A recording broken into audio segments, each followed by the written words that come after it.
I am so excited to introduce you to yet another basic appetizer piece. These party dippers are really great because you can use them just about all the time. It's a very simple recipe that uses the rice and the tofu and the walnuts, but you can use it with a gazillion different types of sauces. So I'm going to be using mine on a little party, and we're going to be having like a peanut sauce. But you could use it for Cinco de Mayo, and you could do it with you could do it with a mango salsa, or you could put it in with kind of like fake meatballs in an Italian dish. So that's what's really great about this, and it's very simple. So let's get started. A knife, a bowl with a lid, and then you're going to need your immersion blender. You may need a jar to help you melt the miso or the nut butter if that's what you're going to use. Otherwise, that's it. Asparagus, onions, miso, garlic. Here's the deal about thickening it. You can thicken this. You can make it with just that and some water, but you may want to thicken it with silken tofu. I'm going to thicken mine with walnut butter. You could use soy milk or rice milk, or some people like to thicken theirs with potatoes. Whatever works, it's okay with me. Hello darlings, LaDiva here, and today we're going to be making this fabulous spring asparagus soup. So, this is really simple and it's actually pretty quick. You can make this with asparagus, which is how we're going to make it, but you can also make it with spinach, and you can add in dandelion or whatever type of green that you have around you in the spring will be perfect. Even as a garnish would be really fantastic. The first thing we're going to do is we're going to cut up our asparagus. And I'm going to cut off the bottoms of them because the bottom of asparagus, that first inch, I can tell you the ones that I get, is like pretty dead. But the rest of this is going to be fabulous. Yes, I did swap out my big knife.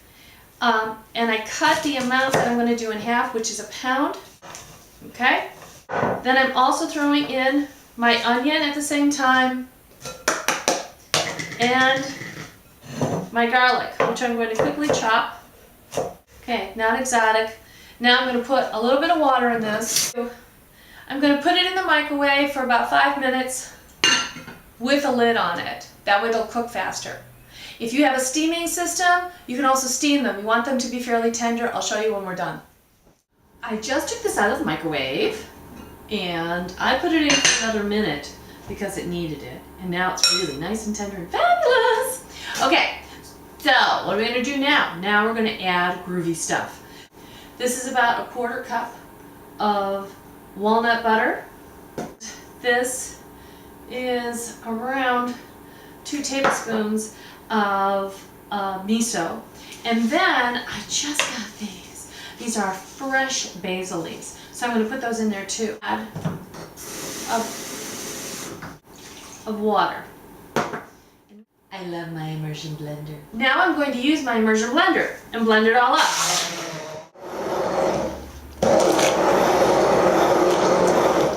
Okay, so now it's nice and creamy, and I'm going to give it a try. And I'm also going to run outside and see if I can find some really fresh greens just to chop and garnish on top. Okay, I just went outside and I just went to look at stuff that I could use for garnish in the garden. And I came up with some dandelion greens and an onion, and I'll show you that. Okay, so here's my dandelion green. They look a lot like thistles, so look at the back, and if there's little bumpy things, that's a thistle, and that's going to taste icky. But if it's a dandelion, you want to make sure that it's before the flower. If the flower starts coming up, all the stuff, all the taste and everything's going to go into the flower. Okay, so I'm going to chop those up. And then this, I don't know if you remember from last month, but you can just do this really quickly, and I found this in my garden, okay? And this is what the top of it looks like. So you can look in your, literally you can look in your yard, you'll see a bunch of these things. And if you thin them out, if you go in and dig and thin out, because usually they grow in a clump, if you thin it out, then you'll end up with ones that are bigger like this, and that's a scallion.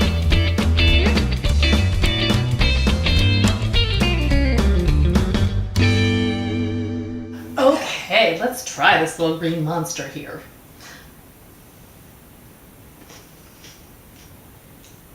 Mmm. Mmm. Creamy. Mmm. And not an overwhelming nut flavor. Just nice and creamy. And I love the scallion. Just picks up the flavor. Creamy and just enough salty salt. I wouldn't put any more salt in this.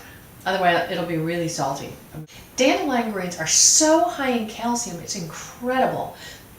Wild plants are much higher in a lot of vitamins and minerals than these hybrids. So really, it is worth your time to invest in going into a wild plant walk near where you live.